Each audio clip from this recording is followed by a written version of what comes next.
This is Risky Women Radio, a show to connect, celebrate and champion women in risk, regulation and compliance, sharing insight and perspective from the most influential members of our global Risky Women network on the latest developments we need to think about, the challenges we should all talk more about, and the innovation we are most excited about in governance, risk and compliance. Bringing together the hundreds of senior women professionals already connected with a new emerging group of leading women and men. I'm Kimberly Cole, your Chief Risky Woman. Welcome to Risky Women Radio. Today we have Sharon Concisom from the Australian Securities and Investment Commission. Welcome, Sharon. Thank you. It's a fantastic series that we have at the moment with our Risky Women regulators, so welcome to that. Senior Executive Leader of Market Enforcement is Sharon's title. She is responsible for ASIC's Markets Enforcement team. Sharon is responsible for the carriage of a number of ASIC's significant market misconduct investigations and litigation, so I look forward to hearing about those today. Sharon has significant regulatory experience working in financial markets, including in the Asian market. And prior to joining ASIC, Sharon was legal counsel at the Australian Securities Exchange, and she's also held senior positions at the Malaysian Bourse. So welcome, Sharon, and why don't we kick off by you telling us about your career journey? Okay, well, I started as a lawyer in the early 1990s, and that's some time back. And I started with a career at the bar. So I was a barrister for a few years, doing essentially criminal and civil litigation for about 5 years. And then I thought I had enough of litigation on the ground and thought I needed a bit more of a balanced sort of lifestyle, and decided to go corporate and join the what was then known as the Kuala Lumpur Stock Exchange, which is now called the Bursa Saham, that is in Malaysia. But when I joined the Kuala Lumpur Stock Exchange, it was the onset of the Asian economic crisis.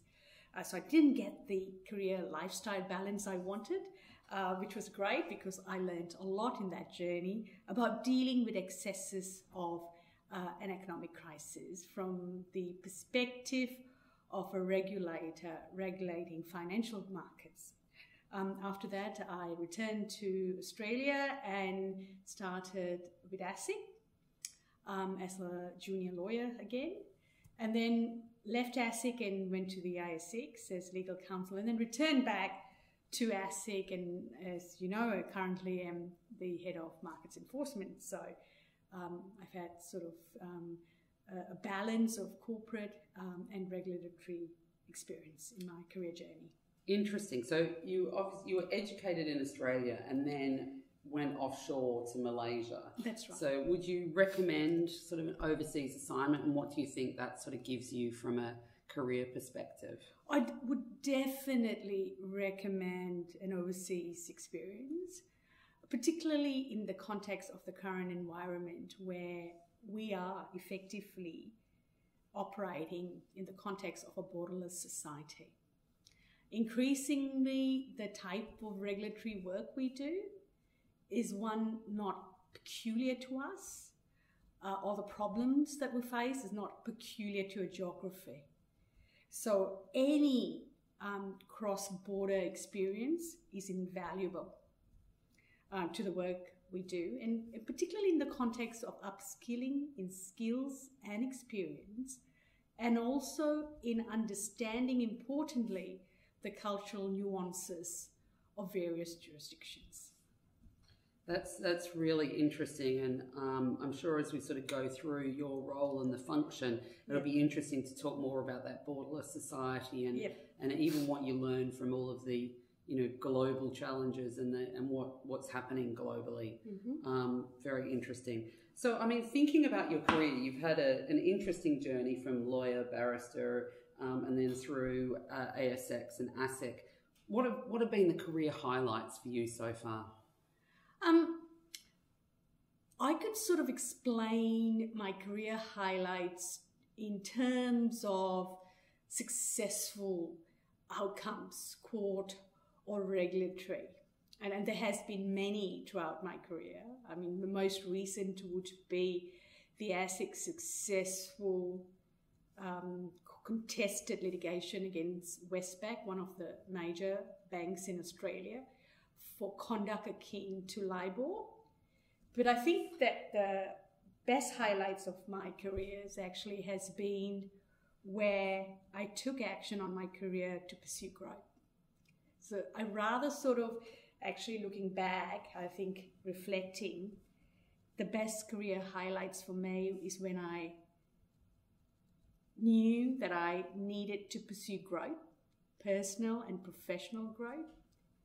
And I took a leap of faith and I moved from one organization to the other, or from, a lateral move, just to pursue something different. Interesting, yeah. So that kind of taking a few risks with your career, which then paid dividends. Yep.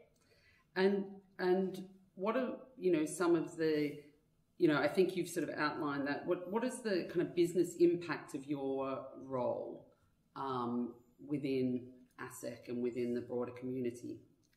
So, to sort of answer the question in terms of business impact is to sort of say, what does success look like for my role? And coming from an enforcement perspective, success is not about heads on stick, putting people in jail only. It is more about, from an enforcement perspective, about changing behavior.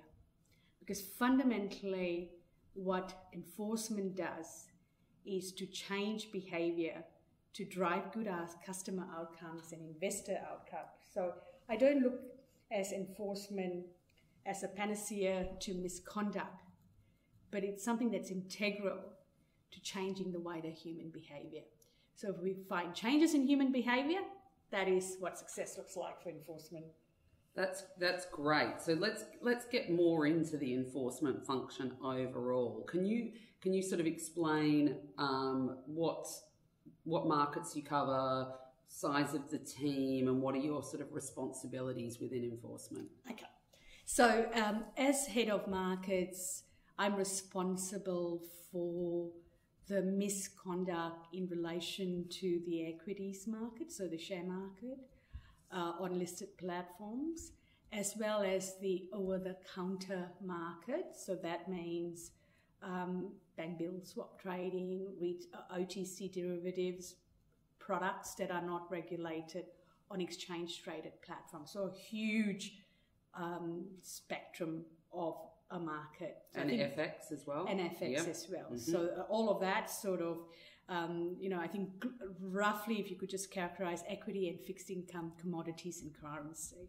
Yep. So that's what I am responsible for, to ensure that any misconduct in this sphere is dealt with efficiently. Mm-hmm.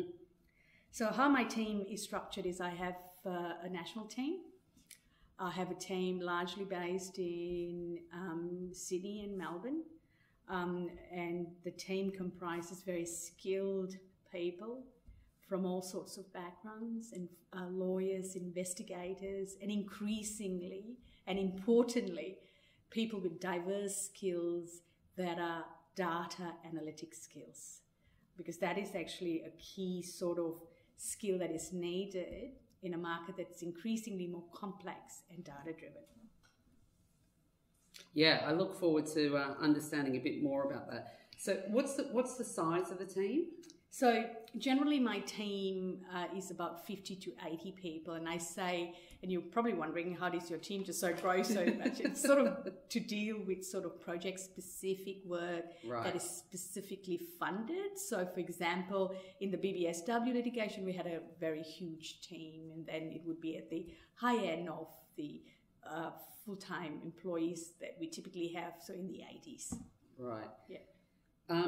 And so at the moment then, I mean, you've talked about it's a really broad and quite complex, range of markets that you're covering. And you've got all kinds of different potential market abuse, from insider trading as well as you said, rates manipulation, etc.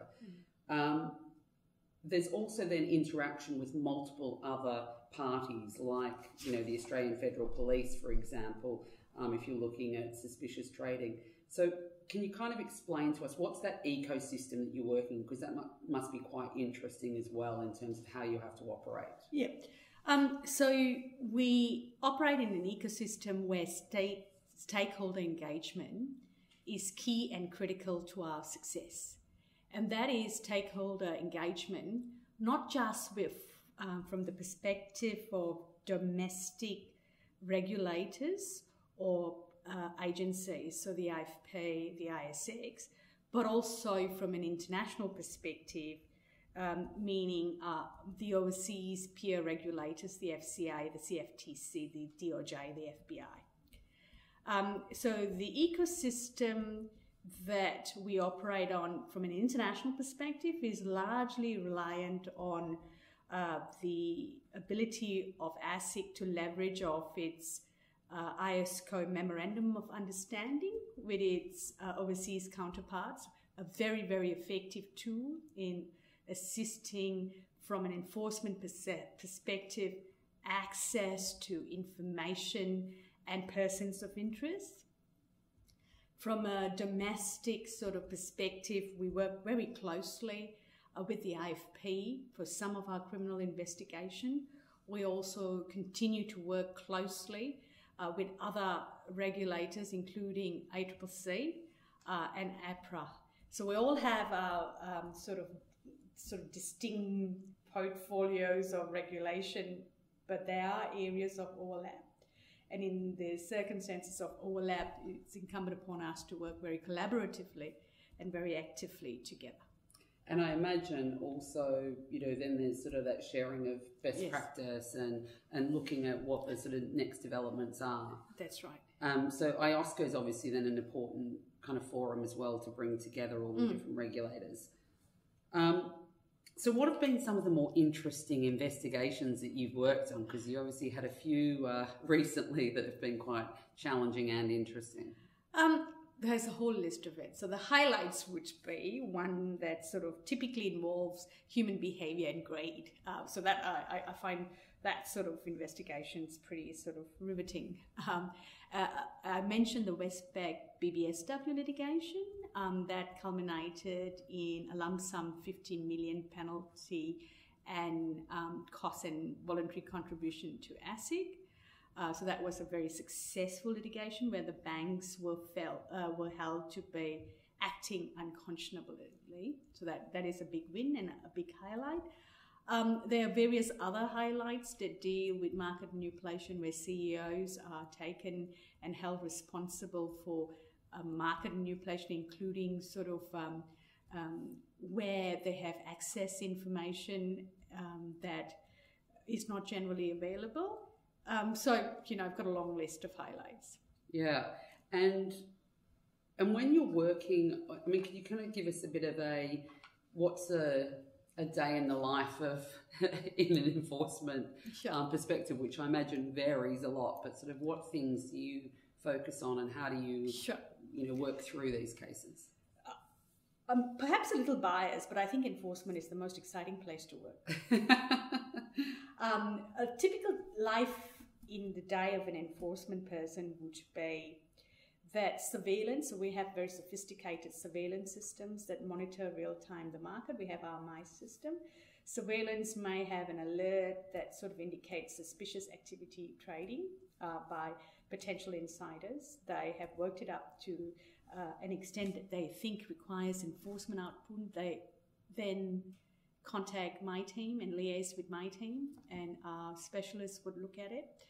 All of us would give input in terms of what is the response to this. Is it an immediate response for which we could perhaps, when profiling a suspect, decide that if there is an urgent need to disrupt the behavior, the trading behavior? And that could just mean that specialized enforcement officers may knock on a door of a suspicious trader, seize his computers, or contact the AFP and start commencing a search warrant exercise.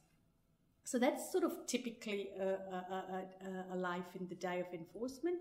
It could be something that's picked up by the papers that talk about companies that have poor disclosure or have withhold information from the market, and it's not unusual for enforcement to be involved straight up, particularly if there's a market reaction where we will be on site approaching CEOs or persons of interest and immediately asking for interviews.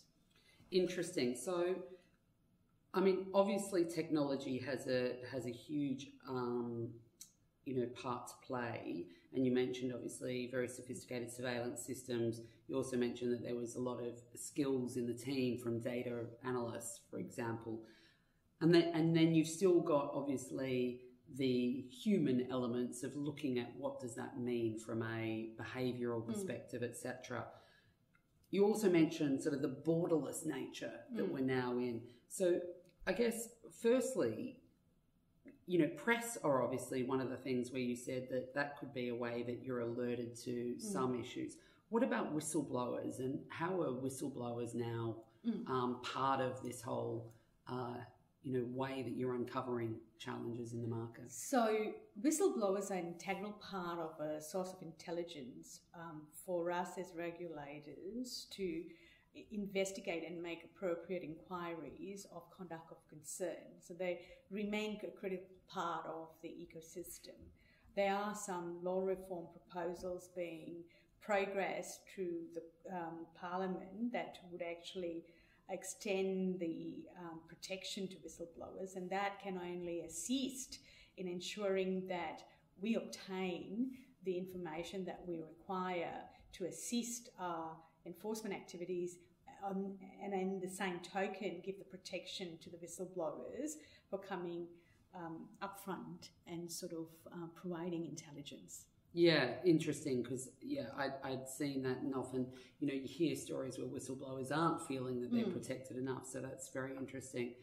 And I guess in your enforcement report at the end of 2017, there was a statement around ASIC would pay particular attention to technology-enabled offending, cross-border conduct, which may compromise the market integrity of the global market and major banks' implementation of their enforceable undertakings in the foreign exchange business. So I think it's interesting from that perspective of there's obviously technology-enabled systems like your sophisticated surveillance systems, but then you've also got technology-enabled offending. So that's really quite a challenge as well. I mean, so how are you looking at both sides? What are you doing to investigate and understand more on the technology-enabled and how that's getting ahead of you? And then what kind of technology programs does ASIC itself have? Okay. So in terms of technology-enabled offending, as you rightly pointed out, that is a focus. And why is that a focus? Is because we are increasingly, with access to technology, are finding ourselves in the space where people are using technology, say cyber intrusions and attacks, to, for example, access inside information and therefore then trade on the back of inside information. We have presently, before the courts, the first insider trading indictment, where a person has actually accessed in an unauthorized manner a computer device to access inside information. It's very much in the sort of technology space. So as technology grows and is a promoter of growth, it's also an enabler of misconduct. Yes. So technology-enabled offending is a pet sort of focus in my team and in ASIC, because we lead that work. So we're dealing with cyber hacking, intrusion, access to information, and misconduct arising from that. It is a new sort of, relatively new sort of type of offending that we have focused on. It's not new, it's been there for a while, but our focus is increasingly looking at that because there's really value in access to information. For example, just stealing someone's identity and using that to sort of facilitate a fraudulent share transfer. that is increasingly and so technology in that space is an increasing focus for us. Yeah. So that aspect of technology-enabled offending has to be balanced by technology resilience. So ASIC has done a lot of work in terms of not only looking at cyber intrusions and data breaches, but also cyber resilience. They go hand in hand. And how do you work? Because I imagine cyber is a huge global problem. So you're then working with other global regulators and trying to stay that one step ahead, which must be quite difficult. Difficult is probably an understatement. It is because it's sort of often, it is the case. Experience has shown people don't even know or realize they've been hacked or there has been an intrusion. And often the intrusion trigger or alert to us happens quite some time after the event. Then you lose the valuable immediacy of access to evidence.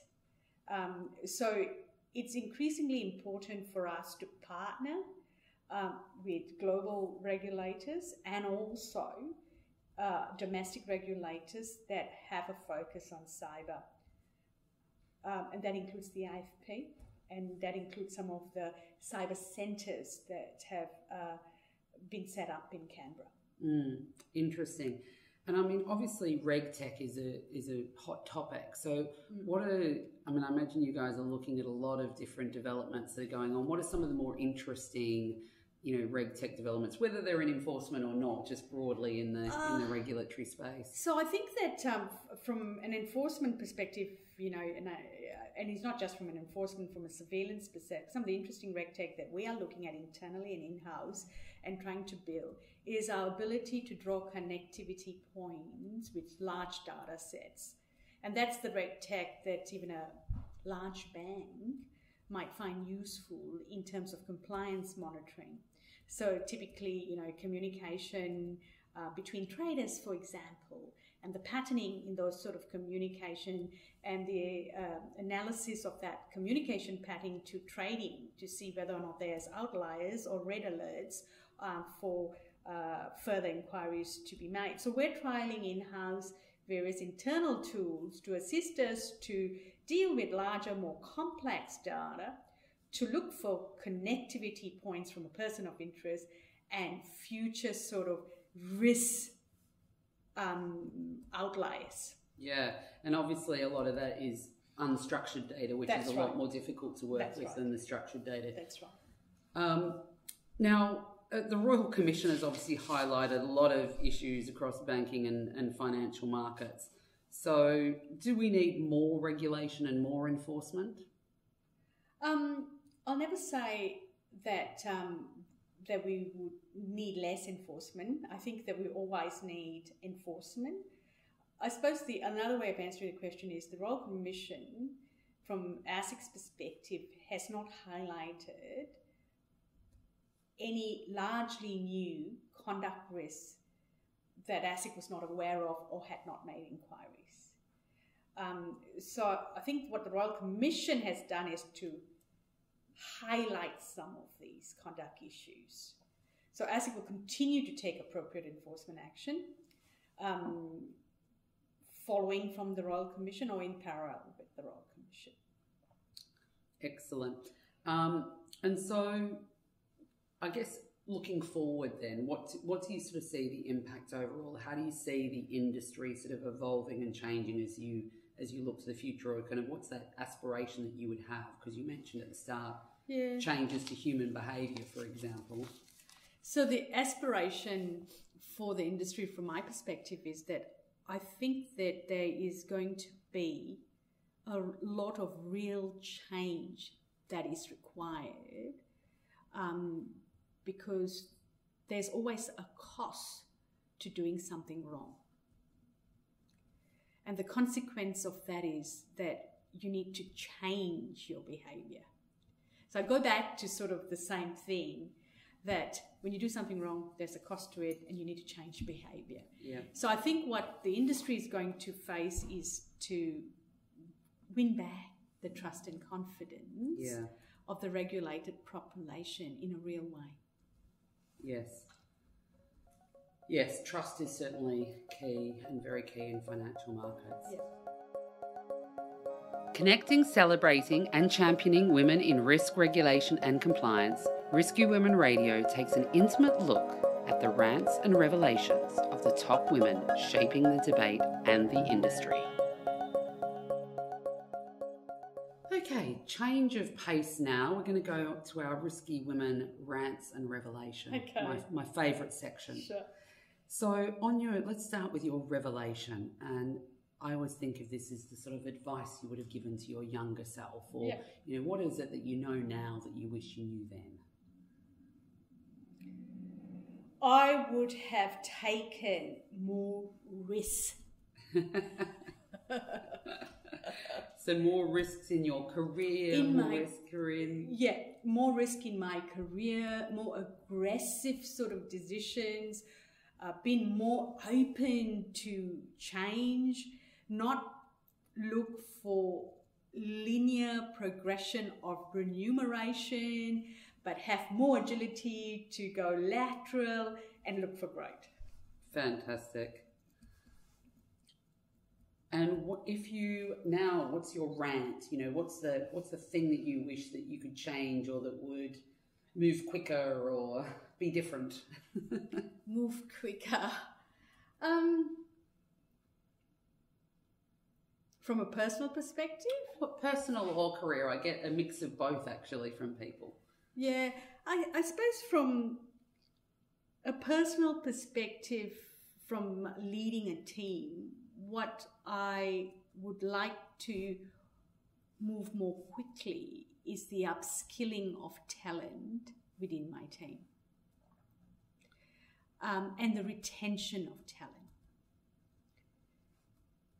I don't think the exigencies of the day-to-day workings of enforcement does not necessarily always lend itself to promoting consistently and actively the growth of talent. Excellent. Risky Women is a vibrant network at the centre of a global community in a rapidly growing, evolving and influential industry. Given the continued pace of change, our rapid fire round revisits the most pressing topics to share ideas and offer listeners new perspectives.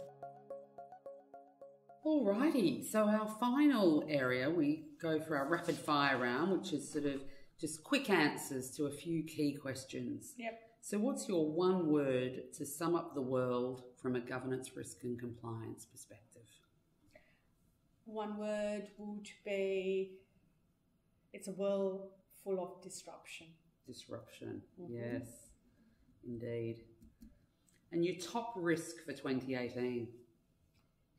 Cyber intrusions and technology.